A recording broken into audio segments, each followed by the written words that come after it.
Hello. आज हम लोग बात करेंगे दूसरे लेक्चर इस हीट वाले चैप्टर का। याद कीजिए लास्ट क्लास में हीट के पहले टॉपिक का बात किए थे thermometry. Actually overall chapter heat है, उस हीट में ढेर सारा छोटा छोटा topic which is thermometry, calorimetry, thermal expansion, kinetic theory of gases, thermodynamics, heat transfer, 5-6 topic बोल सकते हैं। ओवरऑल चैप्टर बोल सकते हैं हीट, जिसमें लास्ट लेक्चर में जो स्टार्ट किए थे वो थर्मोमेट्री, जहां पे टेम्परेचर के मेजरमेंट का बात किए थे कि किसी बॉडी का जो टेम्परेचर थर्मोमीटर से हम लोग रीड करते हैं वो थर्मोमीटर कैसे टेम्परेचर रीड करता है। आज दूसरे लेक्चर में हम लोग बात करेंगे थर्मल एक्सपेंशन का। थोड़ा बहुत इसके बारे में 9th में पढ़ना था कि अगर किसी बॉडी को हीट करें तो उसका टेम्परेचर बढ़ेगा। टेम्परेचर तो बढ़ेगा ही बढ़ेगा, साथ साथ बॉडी एक्सपेंड करता है। टेम्परेचर बढ़ाने से बॉडी एक्सपेंड करता है और घटाने से बॉडी कॉन्ट्रैक्ट करता है। वही आज वाले लेक्चर में लोग सीखने का कोशिश करेंगे कि अगर किसी बॉडी का टेम्परेचर बढ़ाए तो एक्सपेंशन जो होगा वो कितना होगा, किस तरह का होगा, और साथ साथ जो एक्सपेंशन हो रहा है उससे दूसरे प्रॉपर्टी पे क्या इफेक्ट पड़ेगा उसके बारे में बात करेंगे। जहां पे बात करेंगे with increase of temperature body expand, temperature बढ़ने से बॉडी एक्सपेंड करेगा। आज जो एक्सपेंशन होता है इट डिपेंड कि बॉडी का आप सिर्फ लेंथ में एक्सपेंशन सोच रहे हैं, सिर्फ विथ में एक्सपेंशन सोच रहे हैं, कि लेंथ और विथ दोनों में एक साथ एक्सपेंशन सोच रहे हैं, या लेंथ विथ और थिकनेस अलग अलग सोच रहे हैं, कि तीनों मिला के एक साथ वॉल्यूम एक्सपेंशन सोच रहे हैं। डिपेंड। आप सिर्फ लेंथ में एक्सपेंशन सोच रहे हैं विच इज 2 डायमेंशन, एरिया में एक्सपेंशन सोच रहे हैं 3 डायमेंशन, वॉल्यूम में एक्सपेंशन सोच रहे हैं, उसके हिसाब से एक्सपेंशन को हम लोग 3 कैटेगरी में डिवाइड करते हैं। पहला विच इज 1 डायमेंशन, जिसको हम लोग लीनियर एक्सपेंशन बोलते हैं, जहां पे सिर्फ लेंथ में चेंजेस का बात होगा। वो लेंथ में चेंज भी हो सकता है, वो विड्थ में भी चेंजेस का बात हो सकता है, वो थिकनेस में भी चेंजेस का बात हो सकता है। किसी भी बॉडी में टेम्परेचर चेंज कीजिएगा, लेंथ में चेंजेस होगा, और लेंथ में चेंजेस कुछ इस तरह से होता है कि जो फ्रैक्शनल चेंज है, फ्रैक्शनल चेंज का मतलब change by original. Change by original का मतलब कि अगर किसी बॉडी का एल लेंथ है, टेम्परेचर बढ़ाएंगे तो एक्सपेंशन अगर डेल्टा एल है तो एक लेंथ में कितना का एक्सपेंशन। तो फ्रैक्शनल चेंज बताता है कि बॉडी के यूनिट लेंथ में कितने की एक्सपेंशन हो। यूनिट एक लेंथ। किसी बॉडी में टेम्परेचर बढ़ाए, बॉडी के लेंथ में चेंज होगा, इस तरह से चेंज होगा कि जो फ्रैक्शनल चेंज इन लेंथ है which per unit change in temperature. Per unit का मतलब 1 डिग्री, 1 डिग्री बढ़ाने के बाद टेम्परेचर से डिवाइड कर रहे हैं। 1 डिग्री बढ़ाने के बाद, क्योंकि जितना ज्यादा टेम्परेचर बढ़ाइएगा बॉडी उतना ज्यादा एक्सपेंड करेगा।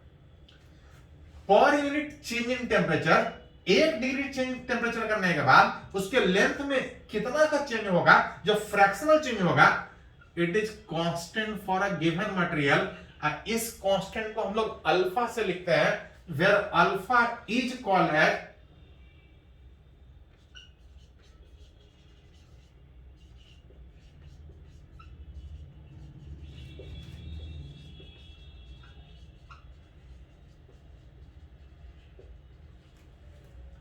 where alpha is called as temperature coefficient of linear expansion and for a given body, जब तक बॉडी सेम है, बॉडी का मतलब जब तक मटेरियल सेम है, बॉडी लिखने के बजाय जब तक मटेरियल सेम है इस अल्फा का वैल्यू सेम है।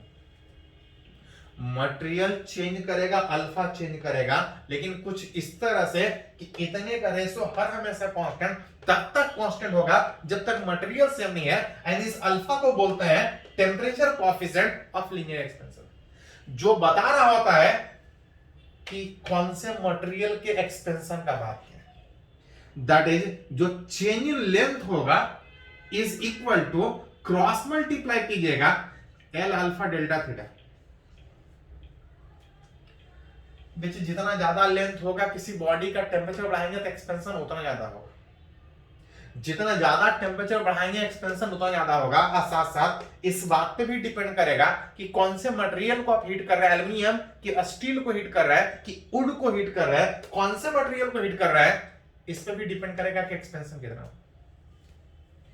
अगर फाइनल लेंथ अगर बोला जाए तो कुछ ओरिजिनल इतना था, टेम्परेचर बढ़ाने के बाद चेंज इतना हुआ, फाइनल कितना, तो ऐड कीजिएगा तो यहां से कॉमन निकल के L into 1 plus alpha into delta theta, that is the final length. Change से पूछे तो इतना चेंज इन लेंथ। ये तब का था जब बॉडी के सिर्फ वन डायमेंशन लीनियर एक्सपेंशन का बात कर रहे।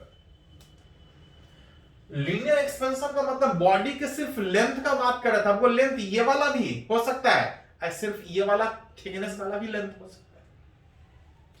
अगर लेंथ और थिकनेस एक का करके सोचिएगा तो लीनियर एक्सपेंशन। अगर लेंथ और थिकनेस को अलग अलग सोचने के बजाय अगर एक साथ अगर एक्सपेंशन का बात करें तो that expansion is called area या सुपरफिशियल एक्सपेंशन। जहां पे लेंथ और विड्थ को अलग अलग सोचने के बजाय एक साथ सोच रहे हैं, और जिस तरह से लेंथ में चेंजेस का बात था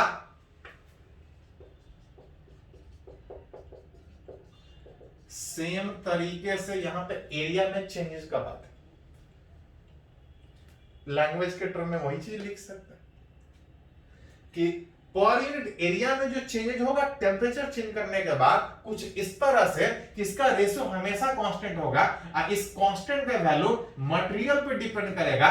जब लेंथ में चेंजेस का बात था तो इस कांस्टेंट को अल्फा से लिखते थे, जब एरिया में चेंजेस का बात है तो इस कांस्टेंट को हम लोग बीटा से लिखते हैं, जहां पे बीटा को बोलते हैं कोएफिशिएंट ऑफ एरिया एक्सपेंशन या सुपरफिशियल एक्सपेंशन। दैट मीन्स अगर चेंज इन एरिया का बात कीजिएगा तो डेल्टा ए बराबर ए बीटा इंटू डेल्टा थीटा। जितना पहले से ज्यादा एरिया होगा टेम्परेचर बढ़ाएंगे तो उतना ज्यादा चेंज करेगा। इस बात पे भी डिपेंड करेगा कि कौन से मटेरियल को हीट कर रहा है।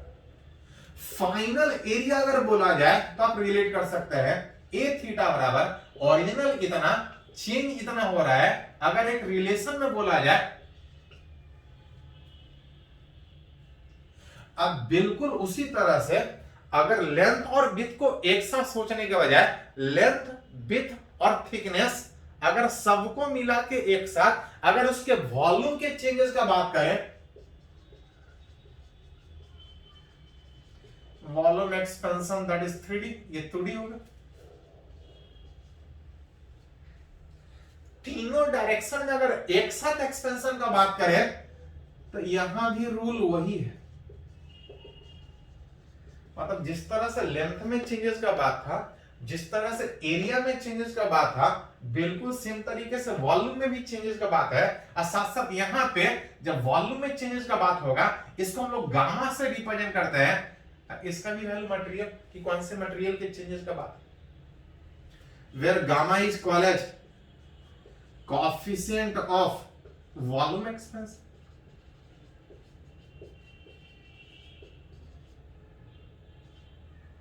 बीच अगर चेंज इन वॉल्यूम अगर बात करें तो ओरिजिनल वॉल्यूम मटेरियल पे डिपेंड करेगा इनटू डेल्टा थीटा। एंड अगर फाइनल वॉल्यूम अगर बोला जाए वी थीटा ओरिजिनल में वी था, चेंज इतना हो रहा है, एलसीएम लेके कॉमन निकालिएगा 1 plus gamma into delta theta. Formula बहुत सिंपल, सारी जगह एक ही है। लेंथ में जिस तरह का चेंजेस, एरिया में बिल्कुल उसी तरह का चेंजेस, वॉल्यूम में बिल्कुल सेम तरीके से रिलेट हो रहा है। बस अंतर यह है कि जब लेंथ में चेंजेस का बात करते हैं तो मटेरियल को अल्फा से रिप्रेजेंट करते हैं, एरिया के एक्सपेंशन में मटेरियल को बीटा से रिप्रेजेंट करते हैं, और वॉल्यूम के एक्सपेंशन में मटेरियल को गामा से रिप्रेजेंट करते हैं। रूल सिंपल है, इसको अलग अलग कंडीशन में यूज कैसे करते हैं, कुछ प्रॉपर्टी और क्या है असासा, इस लेंथ एरिया वॉल्यूम के चेंज करने से दूसरे फिजिक्स वाले टर्म पे क्या इफेक्ट पड़ेगा, पहले इसको नोट कीजिए, तो आगे हम लोग कंटिन्यू करते हैं।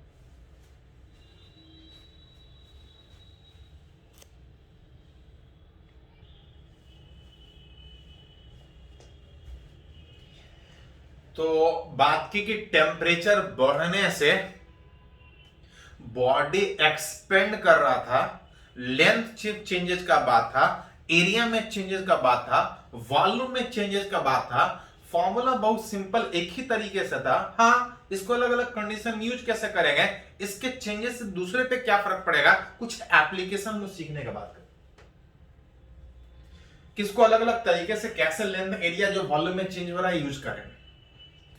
हाँ, आगे बढ़ने से पहले थोड़ा सा एक टर्म ही लिख लेते, बात कर लेते हैं कि जो अल्फा बीटा और गामा था वो किस पे डिपेंड कर रहा था, तो मटेरियल।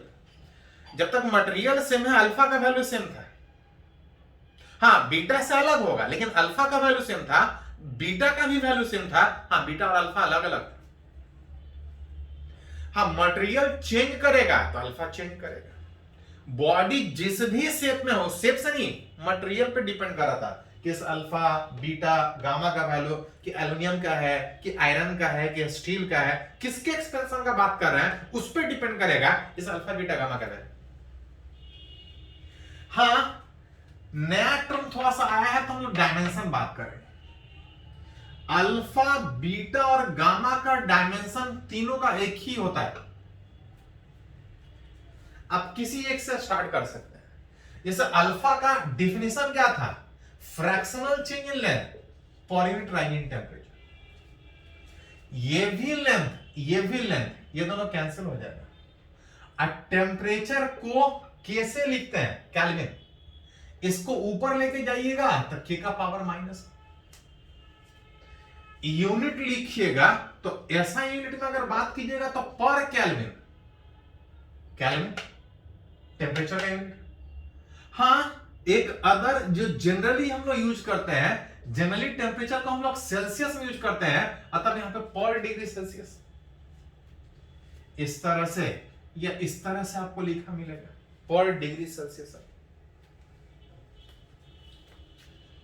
बात कर रहे हैं कि अल्फा बीटा और गामा मटेरियल पे डिपेंड कर रहा था। हाँ, जब लेंथ में एक्सपेंशन का बात कर रहे थे तो अल्फा, एरिया में एक्सपेंशन का बात कर रहे थे तो बीटा, अब वॉल्यूम में जब एक्सपेंशन का बात हो रहा था तो गामा। मटेरियल वही है, लेंथ में एक्सपेंशन का बात तो अल्फा, एरिया में एक्सपेंशन का बात तो बीटा, अब वॉल्यूम में एक्सपेंशन का बात तो गामा। एक ही मटेरियल का अल्फा भी डिफाइन हो रहा है, बीटा भी डिफाइन हो रहा है और गामा भी डिफाइन हो रहा है। तो कभी कभी पूछा जाता है कि तीनों के बीच रिलेशन क्या है, क्या तीनों एक दूसरे से इंटर रिलेटेड है कि बिल्कुल अलग अलग है।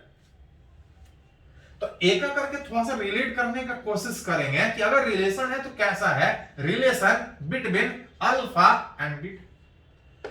अल्फा क्या बताता था, तो अल्फा बताता था लेंथ में चेंजेस का रिलेशन, और बीटा क्या बताता था, तो बीटा बताता था एरिया में चेंजेस का रिलेशन। चलिए जगह थोड़ा सा यूज कर लेते हैं, यहां पे बिटवीन अल्फा एंड बीटा, इधर बिटवीन थोड़ा सा और जगह ले लेते हैं, between beta alpha and gamma. Relate करना क्या, इस सबके बीच रिलेशन क्या, क्योंकि सारा एक ही मटेरियल का डिफाइन हो रहा है। अल्फा लेंथ को बताता था, बीटा एरिया को बताता था। As for any body, any two dimension body, जो एरिया होता है, बॉडी चाहे जैसा ले लीजिए, एरिया जब बात कीजिएगा तो हमेशा लेंथ के स्क्वायर पे डिपेंड करेगा, चाहे सर्किल का एरिया, स्फेयर का एरिया, जिसका लेना ले लीजिए। हाँ, कुछ कांस्टेंट भी होता है लेकिन कांस्टेंट टेम्परेचर से चेंज नहीं करेगा। किसी भी बॉडी का अगर एरिया का बात कीजिएगा तो लेंथ के स्क्वायर पे डिपेंड करेगा। फॉर एनी बॉडी आप बोल सकते हैं। अतः अगर ओरिजिनल लेंथ अगर एल था, टेम्परेचर बढ़ने के बाद अगर एल थीटा, अगर ओरिजिनल एरिया अगर ए, टेम्परेचर बढ़ने के बाद ए थीटा, अगर रेशियो निकालिएगा तो जो भी यहां पे प्रोपोर्शनलिटी में आएगा वो कैंसिल आउट होगा, यहां पे लिख सकते हैं एरिया चेंज होता था a इंटू 1 प्लस बीटा में, ओरिजिनल कैंसिल आउट, ये बच जाएगा 1 plus beta delta theta, 1 plus beta delta theta. और लेंथ में जो चेंजेस का बात था, एल थीटा बराबर एल इंटू 1 प्लस, तो एल वाला factor cancel out, 1 plus alpha into delta theta.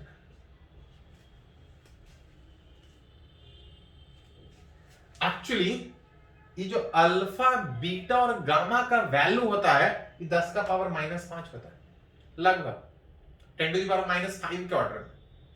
और अगर अल्फा का वैल्यू 10 टू द पावर -5 के ऑर्डर में है, टेम्परेचर अगर 1000 भी बढ़ा दीजिएगा तो ये 1 से बहुत छोटा आएगा। और अगर बाइनोमियल थ्योरम कभी पढ़े होंगे कि 1 प्लस एक्स के पावर में चाहे जितना भी हो, अगर ये बहुत कम है, 1 से बहुत कम है, तो जितना पावर है उतना से आप मल्टीप्लाई कर सकते हैं, इसको लिख सकते हैं 2 अल्फा डेल्टा थीटा। जितना पावर है सिंपली मल्टीप्लाई, ये लेकिन तब जब ये 1 से बहुत छोटा, 1 कैंसिल हो जाएगा, डेल्टा थीटा कैंसिल आउट हो जाएगा, दैट इज आप लिख सकते हैं बीटा बराबर 2 अल्फा। मतलब अगर किसी मटेरियल का अल्फा पता है तो बीटा निकाल सकते हैं। अगर अल्फा और गामा का बात कीजिएगा तो गामा वॉल्यूम में चेंज, अल्फा लेंथ में चेंज। और एज जो वॉल्यूम होता है किसी भी बॉडी का बात कीजिएगा तो लेंथ के पावर 3 पे डिपेंड करता है। और लेंथ के 3 पावर पे डिपेंड करने के कारण ओरिजिनल अगर length L, original volume V, temperature change करेगा, वॉल्यूम चेंज करेगा, दोनों का रेशियो निकाले, जहां से इसको लिखिएगा तो वॉल्यूम में जो चेंजेस था 1 plus gamma into delta theta, और लेंथ में changes 1 plus alpha into delta theta का पावर 3। यहां भी उसी तरह से जितना पावर मल्टीप्लाई कीजिएगा तो 1 plus gamma delta theta is equal to 1 plus 3 alpha delta theta में अगर अरेंज कीजिएगा तो आप लिख सकते हैं गामा बराबर which is 3 alpha, that is अगर रिलेट कीजिएगा अल्फा के कंपेयर में जो बीटा है, अल्फा के कंपेयर में जो बीटा 2 टाइम्स, और जो गामा है which 1:2:3। तो अल्फा पता है तो बीटा निकाल सकते हैं, अब बीटा पता है तो गामा निकाल सकते हैं। सारा एक दूसरे में रिलेशन है, कोई भी एक पता हो तो एक दूसरे का रिलेशन में रिलेट कर सकते हैं। इसी में कभी कभी क्वेश्चन पूछा जाता है relation between percentage change, relation between percentage change.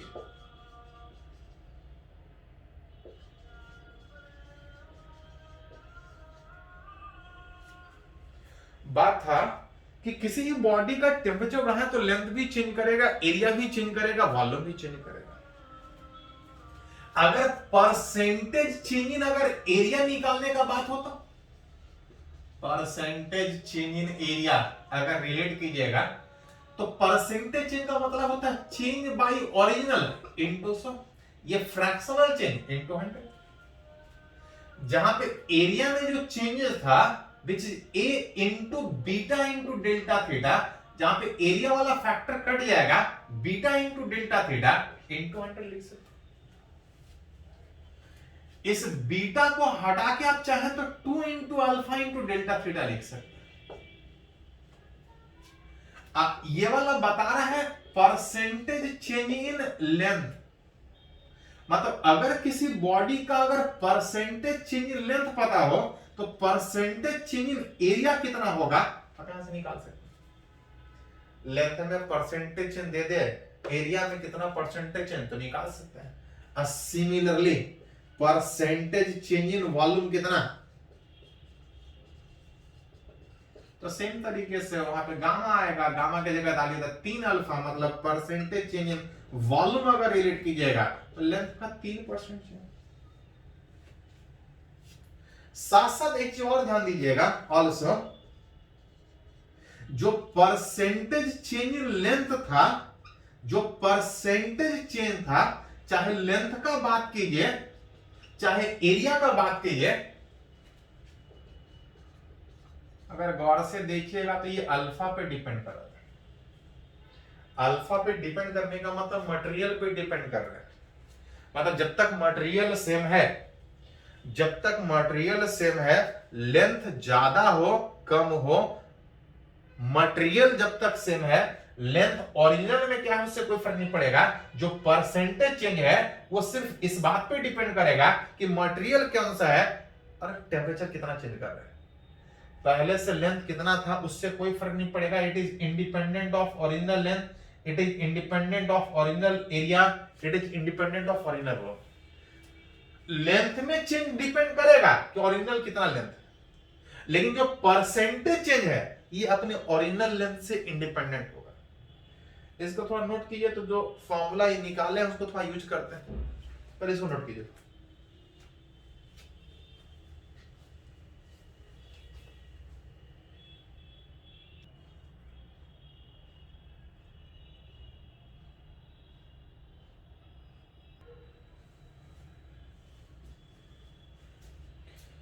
तो अभी कुछ फॉर्मूला सीखे, उससे रिलेटेड एक आध एग्जांपल पहले सीखते हैं आगे बढ़ने से पहले। बोल रहा है व्हेन टेम्परेचर किसी सर्कुलर डिस्क का is increase by 80 degree centigrade. बोल रहा है कि किसी सर्कुलर डिस्क का टेम्परेचर 80 डिग्री से बढ़ा रहा है और साथ साथ ये भी दिया है कि its radius is increase by 0.2%। जब टेम्परेचर 80 डिग्री बढ़ा रहा है तो रेडियस 0.2% बढ़ रहा है, तो पूछ रहा है अल्फा क्या होगा। अल्फा मतलब उसका टेम्परेचर कोएफिशिएंट कितना। एज परसेंटेज चेंज इन जो लेंथ था, चाहे परसेंटेज, चलिए सीधा लिखिए, एज परसेंटेज चेंज इन जो रेडियस होगा, रेडियस एक तरह का लेंथ है, जब उसके परसेंटेज चेंज का बात कीजिएगा that is equal to length के परसेंटेज चेंज का बात होगा, that equal to alpha delta theta into radius. एक तरह का लेंथ, जब तक वो लेंथ है, चाहे वो रेडियस हो, चाहे थिकनेस हो, चाहे उसका डायमीटर हो, सारा एक ही जैसा रिलेटेड। परसेंटेज चेंज मटेरियल और टेम्परेचर चेंज पे डिपेंड करता है। दिया था कि जो परसेंटेज चेंज है 0.2%, जो परसेंटेज चेंज है 0.2% है।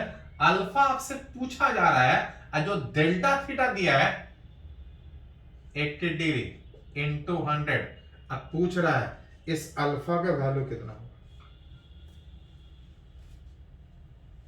अल्फा का वैल्यू रिलेट कीजिएगा that equal to 0.2 divide by 80 into 100। Arrange कीजिएगा तो 1 2 3 ऊपर जाएगा तो 2 divide by 8 into 10 to the power minus. इसको थोड़ा सा और डिवाइड कीजिएगा तो 1/4, ये शायद आ जाएगा 2 2.5 इंटू 10 पावर माइनस। अल्फा का यूनिट क्या था? पर डिग्री सेल्सियस। अगर अल्फा इतना तो बीटा कितना? तो बीटा बराबर 12 that equal to 5 into 10 power minus 5 पर डिग्री सेंटीग्रेड। जरूरत पड़े तो गामा निकाल सकते हैं। ये तो हुआ कि इसका अल्फा कितना। अगर इसी में अगर कुछ और क्वेश्चन बोला जाए, अगर कुछ और क्वेश्चन बोला जाए, find its percentage change in diameter.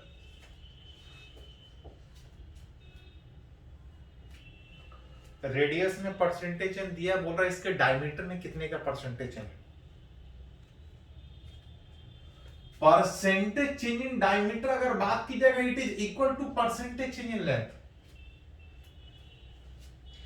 जो परसेंटेज चेंज इन लेंथ था अपने ओरिजिनल लेंथ के इंडिपेंडेंट था, और ओरिजिनल लेंथ के इंडिपेंडेंट का मतलब जब तक उसके लेंथ में चेंजेस का बात हो, चाहे डायमीटर, चाहे लेंथ में, चाहे उसके रेडियस में, चाहे उसके थिकनेस में परसेंटेज चेंज का बात हो, सारे में सेम आएगा। पीछे कितना 0.2% ही है। कब तक? जब तक लेंथ में परसेंटेज चेंज का बात, चाहे उस डायमीटर के थिकनेस में, रेडियस में, डायमीटर में, सारा एक तरह का लेंथ है, सारे में परसेंटेज चेंज सेम होगा, दैट इज 0.2%। हाँ, अगर इसमें बोलता फाइंड इट्स परसेंटेज चेंज इन एरिया, तो अभी थोड़ा देर पहले रीड किए थे कि परसेंटेज चेंज जो एरिया होता है 2 times of percentage change in length, that is 2 times of percentage change in radius, और रेडियस में परसेंटेज चेंज कितना दिया है 0.2%, दैट इज इक्वल टू इसका डायमीटर कितने परसेंट, सॉरी इसका एरिया कितना परसेंट चेंज करेगा, तो 0.4%। तो थोड़ा सा आप ध्यान दे सकते हैं कि किसमें परसेंटेज चेंज पूछा है, जब तक लेंथ है, चाहे वो जिस तरह का लेंथ हो, मटेरियल अगर सेम है तो परसेंटेज चेंज सेम है। हम लोग बात कर रहे हैं प्रॉपर्टीज का, कि अलग अलग कंडीशन में जो लेंथ चेंज हो रहा था, जो एरिया चेंज हो रहा था, जो वॉल्यूम चेंज हो रहा था, उसको रिलेट कैसे करें। इसी में एक थोड़ा पॉइंट है, कभी कभी क्वेश्चन में फॉर एनिसोट्रॉपिक मटेरियल,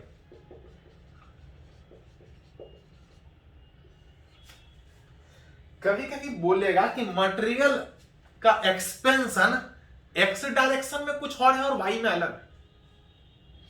अभी बात कर रहा था कि चाहे वो इधर वाला लेंथ हो चाहे इधर वाला लेंथ हो, अगर वो लेंथ है तो सारे में चेंजेस एक ही जैसा होता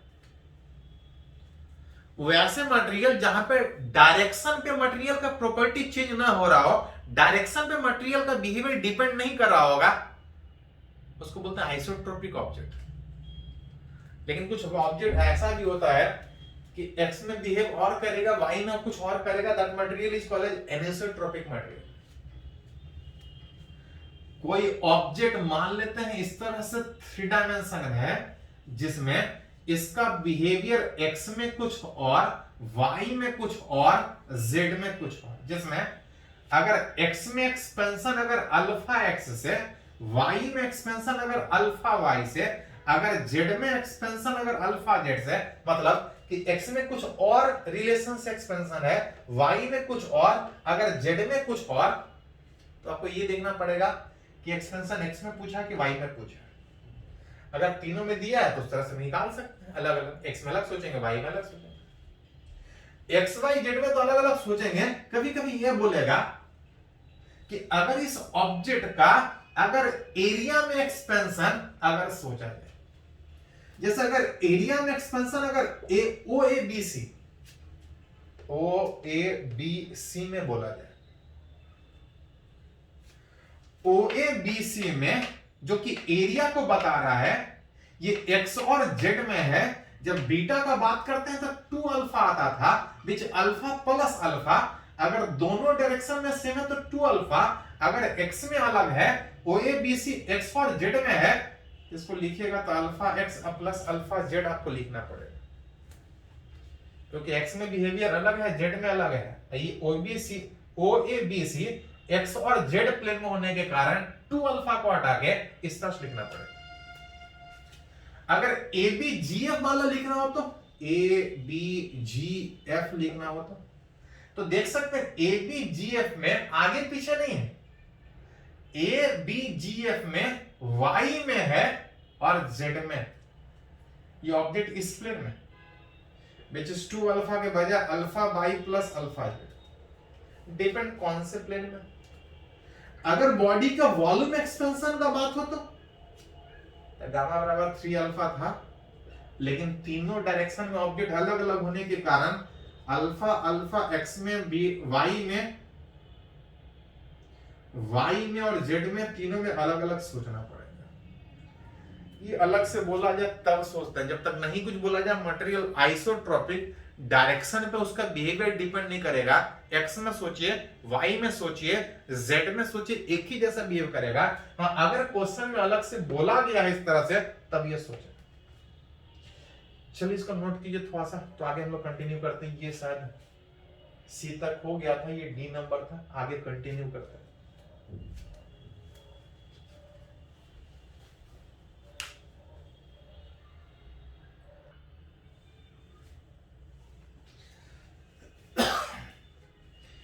तो हम लोग बात कर रहे हैं टेम्परेचर के चेंज करने से किसी बॉडी में जो चेंजेस हो रहा है उसको रिलेट कैसे करें।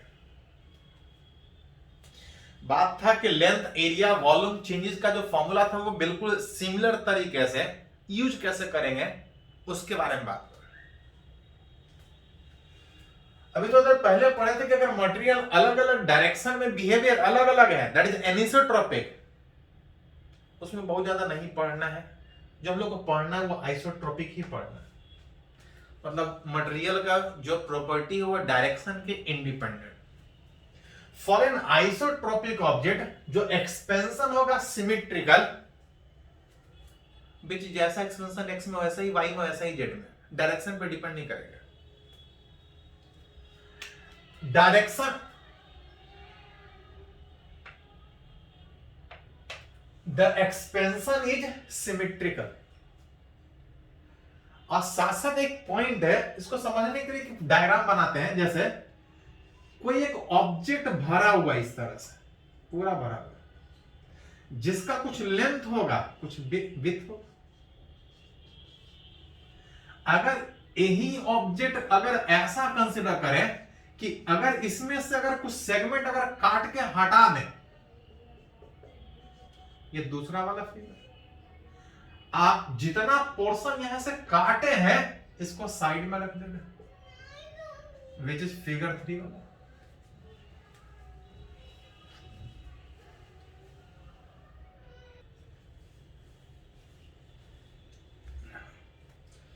तो हम लोग बात करना चाह रहे थे कि अगर कोई ऑब्जेक्ट बिल्कुल उसी तरह का ऑब्जेक्ट में अगर कुछ सेगमेंट काट के अगर हटा ले, जिसमें इसका लेंथ विड्थ उतना ही जितना इसका जो काट के हटाया हुआ है वही वाला रेडियस है। टेम्परेचर बढ़ाएंगे तो ये एक्सपेंड करेगा, ये वाला तो एक्सपेंड करेगा।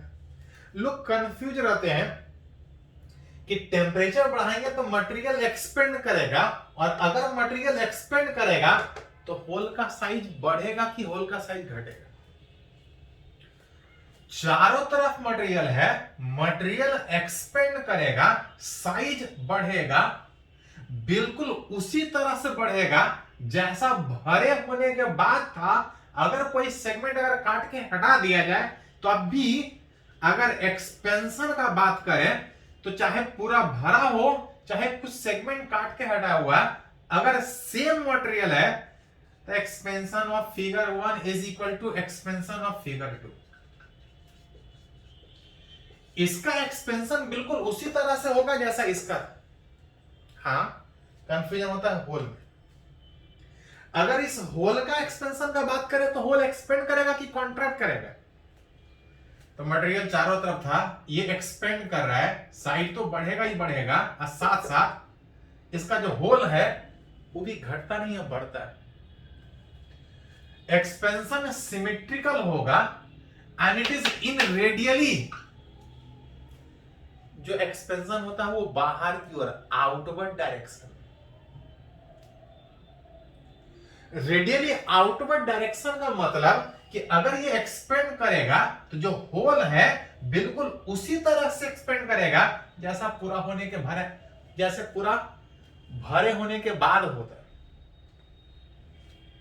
अगर इसको फिगर 3, अगर इसको फिगर 4 मेंशन करें तो पूरा भरे होने के बाद जिस तरह से ये होल एक्सपेंड होता, खाली होने के बाद उसी तरह से एक्सपेंड करेगा।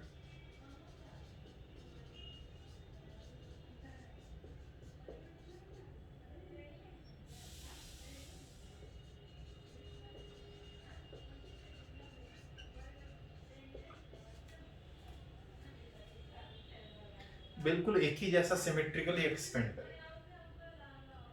इसको और अच्छे तरीके से समझने के लिए एक एग्जांपल का बात करते हैं। मान लेते हैं एक सर्कुलर रिंग में एक सेगमेंट काट के हटा दिए, जिसका कुछ रेडियस है, ये कुछ एंगल में सेगमेंट। अगर इसका टेम्परेचर बढ़ाएं with increase of temperature,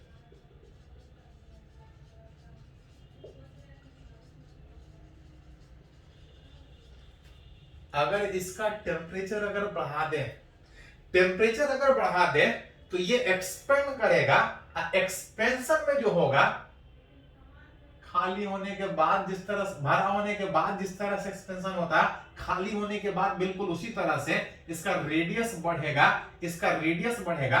radius एक तरह का लेंथ था, बिल्कुल उस तरह से बढ़ेगा जैसे एक लेंथ बढ़ता है 1 plus alpha into delta. Radius एक तरह का लेंथ बिल्कुल उसी तरह से बढ़ेगा जैसा भरे होने के बाद बढ़ता है। ये डिस्टेंस तो एक्चुअली जब एक्सपेंशन होता है तो रेडियली आउटवर्ड में, अगर इस पॉइंट को अगर P का नाम दे तो एक्सपेंड करने के बाद रेडियली आउटवर्ड में ये P से P डैश जाएगा, Q से Q डैश जाएगा, कुछ इस तरह से जाएगा कि जो एंगल है वो हमेशा सेम रहेगा, क्योंकि जो एक्सपेंशन था वो radially outward direction, radius expand करके यहां पहुंचेगा, एंगल उसी तरह से चारों तरफ रेडियली आउटवर्ड डायरेक्शन में एक्सपेंशन होगा, कुछ इस तरह से के एंगल सेम हो। और डिस्टेंस ये एक तरह का लेंथ है, जिस तरह का लेंथ का एक्सपेंशन का बात करते हैं, टेम्परेचर बढ़ने के बाद जैसा लेंथ बढ़ता है वैसी डायमीटर गैप भी बढ़ता है, बिल्कुल सेम तरीके से। चलिए इसको थोड़ा सा नोट कीजिए, तो कुछ और पॉइंट इस पे बात करते हैं।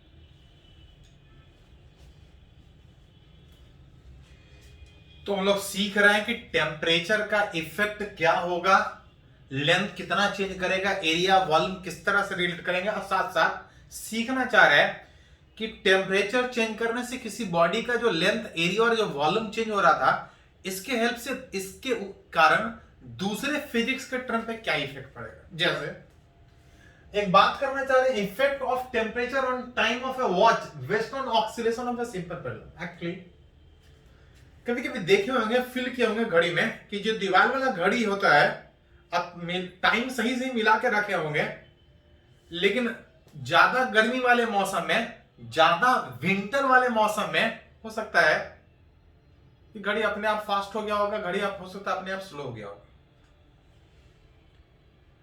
समर में, विंटर में जहां पे टेम्परेचर बहुत ज्यादा कम या बहुत ज्यादा हो, घड़ी अपने आप स्लो या फास्ट हो जाता है। अब वही रिलेट करना चाह रहा है कि अगर विंटर और समर में जो वॉच फास्ट या स्लो हो रहा है, कितना फास्ट या कितना स्लो होगा, उसको कैसे रिलेट करेंगे। एक्चुअली हर घड़ी के अंदर एक ऑक्सीलेटिंग सिस्टम होता है।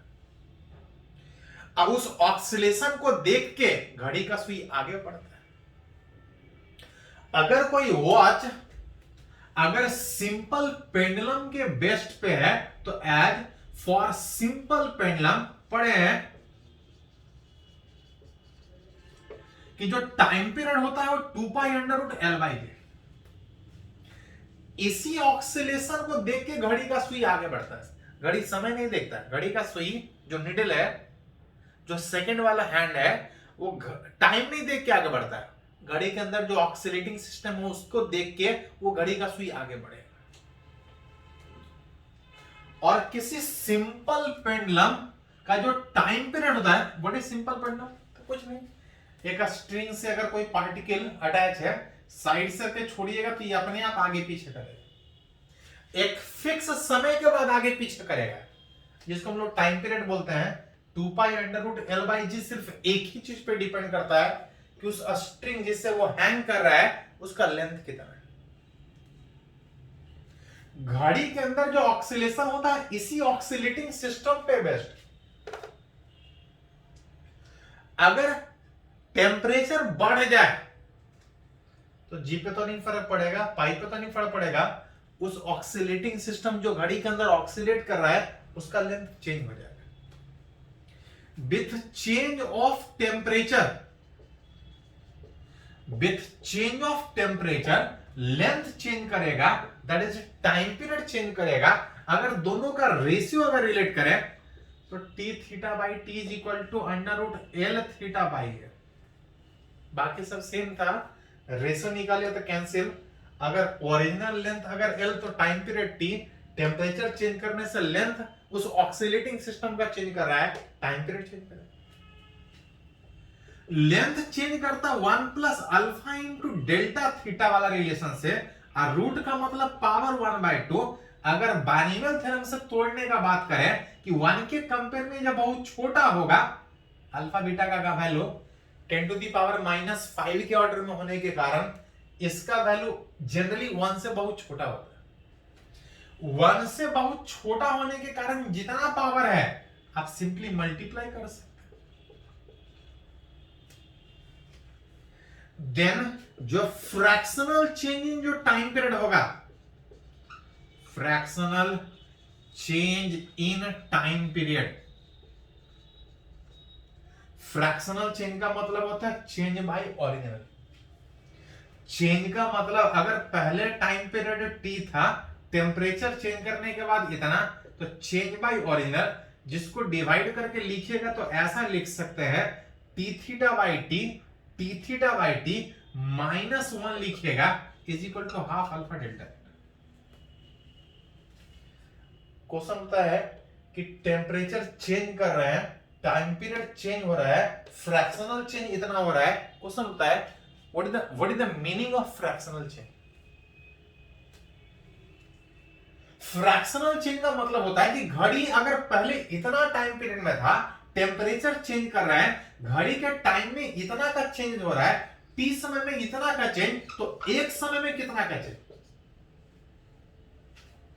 टी समय में इतना का चेंज, तो एक समय में कितना का change, that will relate fractional change, that will relate unit time में कितना घड़ी फास्ट या कितना घड़ी स्लो हो रहा है। विच इज लॉस या गेन, घड़ी स्लो या फास्ट होगा, लॉस या gain of watch in 1 second, घड़ी 1 सेकेंड में कितना लॉस या गेन करेगा, that is equal to fractional change, जिसका वैल्यू आ रहा था half alpha delta.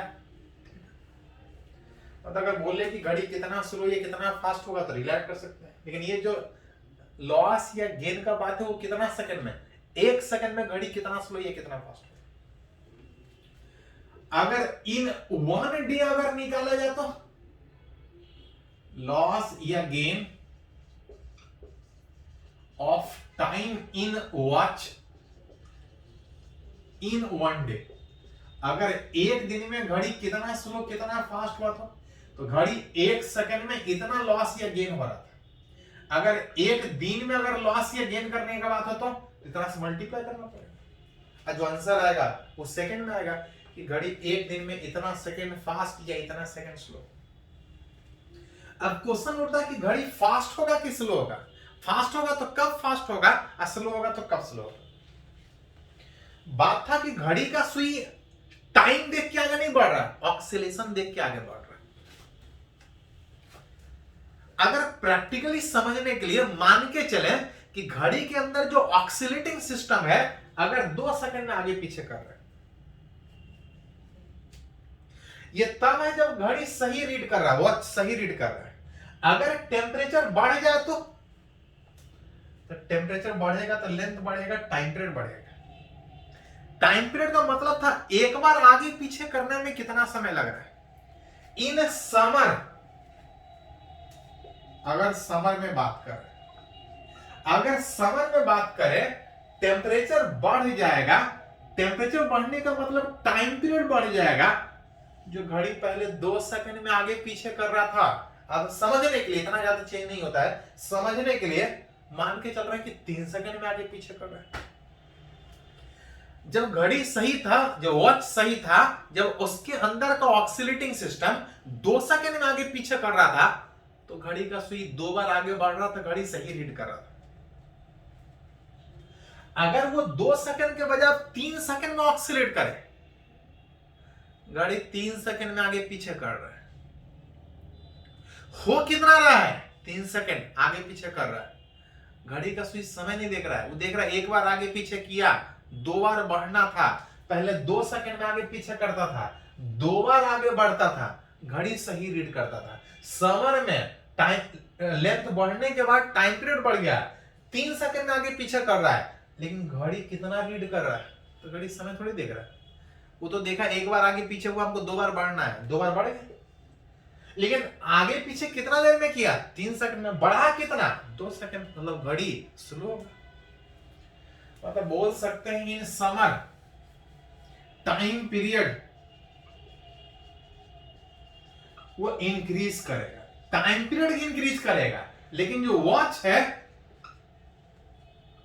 Loses time, समय लूज करेगा, वॉच बिकम स्लो, घड़ी स्लो हो जाएगी।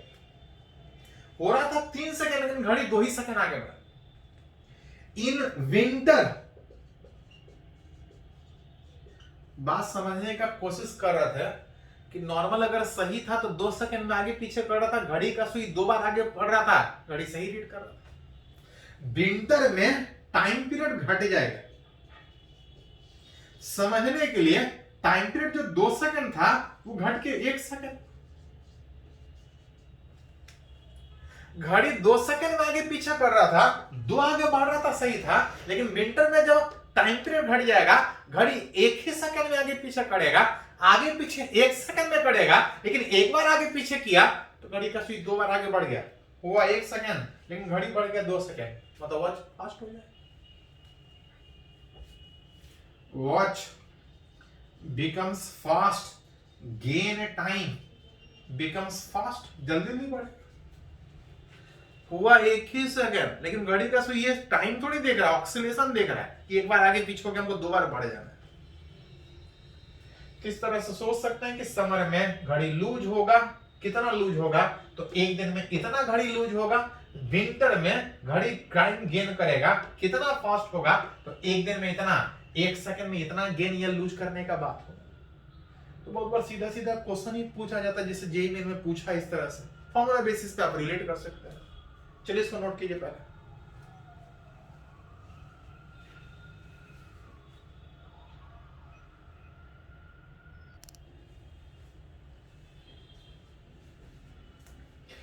तो हम लोग बात कर रहे हैं कि टेम्परेचर का इफेक्ट क्या होगा। बात था कि टेम्परेचर चेंज करने से लेंथ, एरिया और वॉल्यूम जो चेंज हो रहा था, बड़ा सिंपल फॉर्मूला था। लेकिन हम लोग उसके आगे सीखने का कोशिश कर रहे हैं कि लेंथ तो चेंज हो रहा था, एरिया और वॉल्यूम तो चेंज हो रहा था, लेकिन इसके चेंज करने से फिजिक्स के दूसरे फिजिकल टर्म पे किस तरह का इफेक्ट आएगा। इसी में एक पॉइंट जो कभी कभी पूछा जाता है, effect of temperature on reading of a metre scale. आजकल जमाना रेडीमेड का है, लेकिन अभी भी बहुत जगह कपड़ा लोग मीटर स्केल से नाप के खरीदते हैं। नॉर्मली किसी ऑब्जेक्ट का लेंथ मेजरमेंट करना हो कि कितना बड़ा है इस तरह से, तो इसके अगेंस्ट एक मीटर स्केल भिड़ाते हैं, उसका वन साइड पर रखते हैं, और इस तरह से स्केल के ऊपर मार्किंग किया हुआ रहता है 40, 50, 60, और देख के बताते हैं कि ऑब्जेक्ट कितना बड़ा है। मान लेते हैं इस तरह से ऑब्जेक्ट है जिसको हम मीटर स्केल से रीड कर रहे थे, कुछ आ रहा है, लेकिन ध्यान रहे कि हर मीटर स्केल का एक कैलिब्रेशन टेम्परेचर होता है। कैलिब्रेशन टेम्परेचर कहने का मतलब आप ये बोल सकते हैं कि जिस टेम्परेचर पे आप ये मान सकते हैं कि सही सही रीड कर रहा है। जैसे नॉर्मली अगर इंडिया में ही बात करें कि जिस मीटर स्केल से आप मेजर कर रहे हैं, नॉर्मल टेम्परेचर 25 डिग्री में मान के चलते हैं, आप ये बोल सकते हैं कि जब हम 25 डिग्री पे रीड करेंगे तो मीटर स्केल सही सही कुछ रीड करके बताएगा, जितना बड़ा ऑब्जेक्ट हो। ये उसका कैलिब्रेशन टेम्परेचर आप बोल सकते हैं, जिसपे वो सही सही रीड कर रहा है। Generally metre scale steel, metal का बना होता है।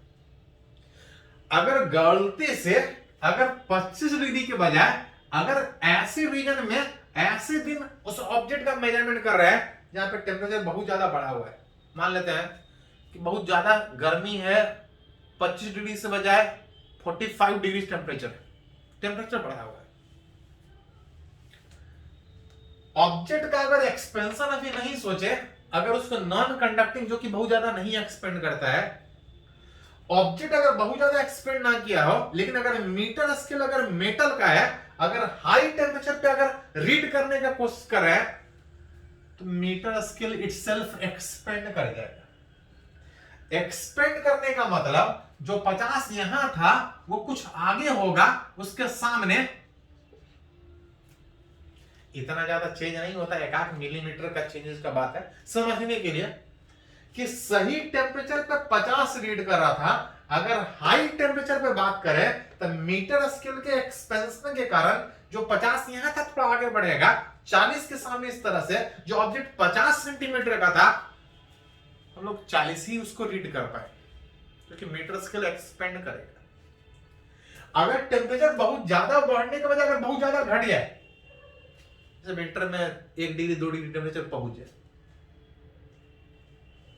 तो उस मीटर स्केल के कॉन्ट्रैक्शन के कारण जो 50 पे था हो सकता है 50 अंदर हो जाए, ऑब्जेक्ट जो हम 50 रीड कर रहे थे हो सकता है अब 60 रीड हो जाए।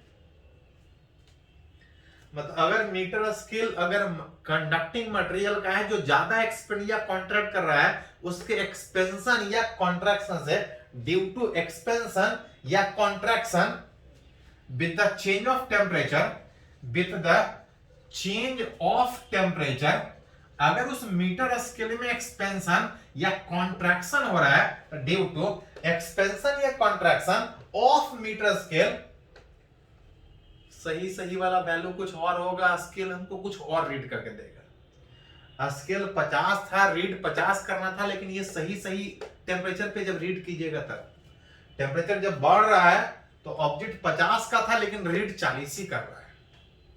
The true value is different from scale reading, scale जितना रीड कर रहा है ट्रू वैल्यू से कुछ अलग है। तो हम चाहते हैं कि जो स्केल गलत रीड कर रहा है हम चाहते हैं कि सही सही रीड कर रहा है। तो एक तो तरीका ये है कि जिस टेम्परेचर को मीटर स्केल सही रीड करता है इंतजार कीजिए उस दिन का कि जब इतना टेम्परेचर होगा तब हम ऑब्जेक्ट को रीड करेंगे कि कितना बड़ा ऑब्जेक्ट, तो वो प्रैक्टिकली पॉसिबल नहीं, फिजिबल नहीं है।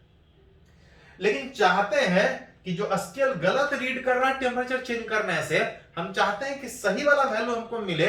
आप चाहें तो true value can be obtain, उसको आप निकाल सकते हैं। एक सिंपल फॉर्मूला है जिसके हेल्प से निकाल सकते हैं। स्केल कुछ अलग रीड कर रहा है, सही कुछ और है। आप चाहें तो इस रिलेशन से जो स्केल रीड करके बता रहा है आप सही सही बता सकते हैं कि अगर टेम्परेचर जितना है उतना पे रीड करेंगे तो ये 0 जो स्केल रीड करेगा वही सही होगा। अगर टेम्परेचर बढ़ जाए तो ये पॉजिटिव, अगर बढ़ जाए स्केल हमको कम रीड करके दे रहा है लेकिन ये बढ़ जाए तो 1 प्लस में स्केल जो कम रीड करके दे रहा है हमको सही सही ज्यादा वाला मिल जाएगा। विंटर में जब टेम्परेचर घट जाती है माइनस, स्केल ज्यादा रीड करके हमको दे रहा है, सही सही कम है, 1 माइनस होने के कारण स्केल जो ज्यादा रीड कर रहा है आप सही सही इस रिलेशन से निकाल सकते हैं। मतलब चाहे टेम्परेचर बढ़ जाए घट जाए, इसी रिलेशन से आप करेक्ट वैल्यू कितना होगा, स्केल गलत रीड कर रहा है सही वाला वैल्यू कितना होगा, सिंपल इस रिलेशन से निकाल सकते हैं। जहां पे अल्फा फॉर मीटर स्केल क्योंकि वही एक्सपेंड कर रहे हैं। कभी कभी क्वेश्चन में बोला जाएगा कि मीटर स्केल भी एक्सपेंड कर रहा है और ऑब्जेक्ट भी एक्सपेंड कर रहा है, तो किसे निकालेंगे? तो अलग से निकालने के बजाय if both object and meter scale expand, then true value again can be obtained by same above relation. अगर दोनों एक्सपेंड करें तो, अभी तक मीटर स्केल की ही एक्सपेंशन का बात किया, अगर दोनों एक्सपेंड करें तो कोई दिक्कत नहीं। इसी रिलेशन से फिर से स्केल जो गलत रीड कर रहा है आप सही वैल्यू निकाल सकते हैं सेम रिलेशन से। बस अल्फा जो अभी हम लोग मीटर स्केल का ले रहे थे वो अल्फा मीटर स्केल का लेने के बजाय अल्फा रिलेटिव में लेना पड़ेगा कि उस ऑब्जेक्ट के तुलना में मीटर स्केल कितना ज्यादा सफल। पहले ऑब्जेक्ट नहीं एक्सपेंड कर रहा था तो ये 0 था, खाली मीटर स्केल का अल्फा ले रहा था। लेकिन अगर ऑब्जेक्ट भी एक्सपेंड करे और मीटर स्केल भी, तो अल्फा रिलेटिव में हमको इस तरह से लेना पड़ेगा, और रिलेटिव में अल्फा लेके जो स्केल गलत रीड कर रहा है आप सही सही वैल्यू निकाल सकते हैं। इसका एक सिंपल फॉर्मूला, ज्यादा कुछ अलग से करने की जरूरत नहीं है, हाँ समझने के लिए इस तरह से समझ सकते। तो आज वाले लेक्चर में इतना ही, कुछ और एप्लीकेशन इस पे बचा हुआ है जो पूछा जाता है एग्जाम में, अगला लेक्चर के बाद क्वेश्चन बनेगा। तो एक लेक्चर और इस थर्मल एक्सपेंशन पे। आज के लिए इतना ही, नोट कर लीजिए।